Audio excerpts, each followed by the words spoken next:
Hello मेरे प्यारे बच्चों, तो कैसे हैं आप? आशा करती हूँ अच्छे होंगे, बहुत अच्छे होंगे। तो चलिए बच्चों स्टार्ट करते हैं क्लास सेकंड नैतिक शिक्षा का चैप्टर नंबर 9। हमारे न्यू चैप्टर का नाम है बच्चों समय का महत्व। क्या नाम है? समय का महत्व। तो स्टार्ट करते हैं बच्चों। समय इस संसार की सबसे मूल्यवान वस्तु है। मूल्यवान वस्तु क्या है बच्चों? समय। जो लोग समय का महत्व समझते हैं वे ही जीवन में सफलता प्राप्त करते हैं। क्या प्राप्त करते हैं? सफलता प्राप्त करते हैं। भूली हुई विद्या और खोया हुआ धन फिर से प्राप्त किया जा सकता है, किंतु बीता हुआ समय कभी लौटकर वापस नहीं आ सकता। समय का ही सही उपयोग ही जीवन में सफलता की कुंजी है। क्या है बच्चों? सफलता की कुंजी है। किसी को भी अपना समय खराब नहीं करना चाहिए, चाहे वो कोई भी हो। किसी को भी अपना समय खराब नहीं करना चाहिए। सदैव समय का सदुपयोग करना चाहिए। जीवन के एक एक पल को महत्वपूर्ण मानकर कार्य करना चाहिए। कि जो भी हमारे जीवन में समय चल रहा है ये बहुत ही महत्वपूर्ण है। विद्यार्थी जीवन में तो समय का महत्व और भी ज़्यादा है। विद्यार्थी को अपना प्रत्येक कार्य समय पर करना चाहिए।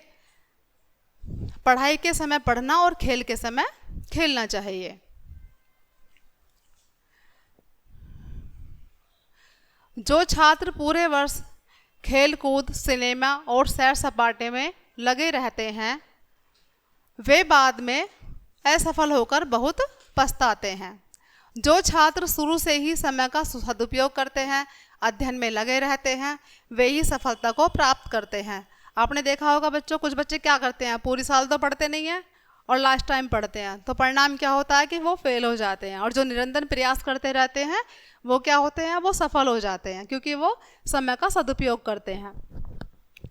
निर्धारित समय का कार्य करना ही समय का सही उपयोग है। समय का सही उपयोग करके हम धन और सम्मान दोनों प्राप्त कर सकते हैं। समय कभी किसी की प्रतीक्षा नहीं करता, यह एक अमूल्य निधि है। हम कोई कार्य करें या ना करें, समय बीतता ही जाता है। समझ आया? कि अगर हम कोई कार्य करें तब भी घड़ी की सुई तो चलती है, और करते हैं तब भी चलती है, नहीं करते तब भी चलती है। समय कभी नहीं रुकता।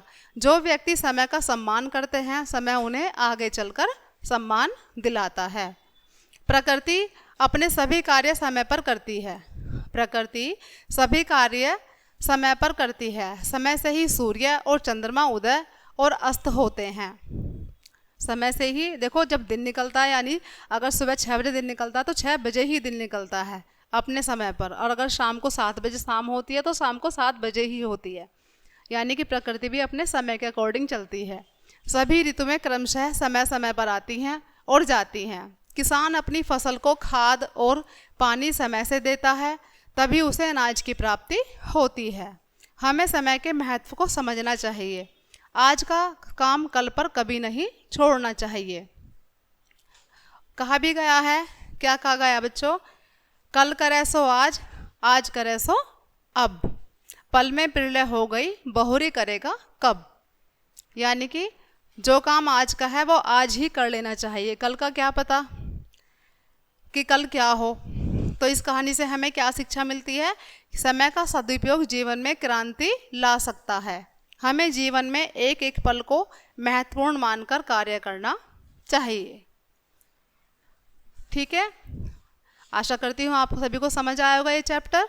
ये चैप्टर यहीं ख़त्म करते हैं बच्चों। मिलते हैं नेक्स्ट चैप्टर के साथ। तब तक के लिए बाय बाय।